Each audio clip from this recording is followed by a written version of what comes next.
And the governance system, so these are hypothetical groups, and this is where things begin. This is where the governance system begins. And so folks, typically these represent real teams of people and companies. At the very least, it represents some type of self-service persona, and they'll have certain rights and responsibilities. I've just made some hypothetical groups like developers. Do note that you can nest these two so you can inherit from the hierarchy.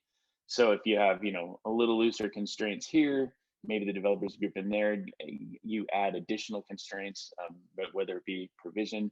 So I'll pop into one of these to kind of describe when I say constraints, what does that mean? And so I'm going to pop into my hypothetical developers group. So this is where you can put approval cycles on this. So if you want developers, anything that they launch has to go through an approval chain. You can configure those. We can interact with ITSM systems here, stuff like ServiceNow. If you've got ServiceNow workflows, we can use those. And you have the ability. One of the things about CloudBolt that's really great is the extensibility. So the way we're built, it is extremely simple to build native interactions to things that you care about. They could be proprietary services in your company. Maybe I've had folks that have their own proprietary CMDBs, other folks that have proprietary IPAM systems, and if they want to pull those natively to CloudBolt, that's easy enough because we are extensible. So in addition to what we provide out of the box, that extensibility is there. So flexibility, so it's not a feature request to a dev team, to the CloudBolt dev team, it's something you can actually build out. So users go into groups, they get roles, so through the RBAC system. Just to note too that out front, we support all identity system integration. So when most users are going to come through identity, and you can do mappings between the identity system attributes and groups into the CloudBolt attributes and groups, so that someone comes through and they put everything together, and when they come in, we'll create an account on the fly for them, and then they will have the right access and put into the right groups that they're supposed to have access to.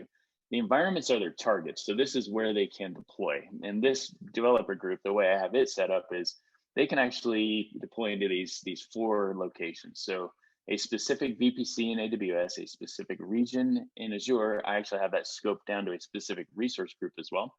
GCP, a specific app, and a specific cluster in vCenter. So these are all the targets that they have. And then of course, what I'll show you in the self-service catalog is I can scope those self-service catalog items to the appropriate targets too. So, and I can put quotas in place, and this is more in that word I used, restrictions. So with restrictions, I can basically put like budgets. I can limit counts of things that they can deploy. I can, in the parameter space, I could put naming conventions. I could also add in life cycle stuff like power schedule. So if any developer machine, you could spin them down at night. Maybe they're not, I don't know if this real world exists anymore. It used to be that we weren't online 24/7, but at these points we're worldwide and we're usually always working. But if you have an opportunity to do power scheduling and save money in a public cloud, you could do that. You could also have groups that have expiration dates and policies. So I could apply that policy to the developers group, and anything in this group that got deployed, if I chose to do this, would expire at some period of time, which would give them access only for a period of time. So you would automate all that lifecycle type parameters. You could scope networks too, to what networks can this developer group use, and you could scope that down to only things they should be able to deploy into. So I'll hop over to the catalog. So just know that under the covers, there is an RBAC system. We come out of the box with about 6 roles. You can build your own custom roles, and our documentation is really good about saying, okay, if you give them these attributes on a role, this is what it enables them to do or not, restricts them from doing. So the documentation is really good there.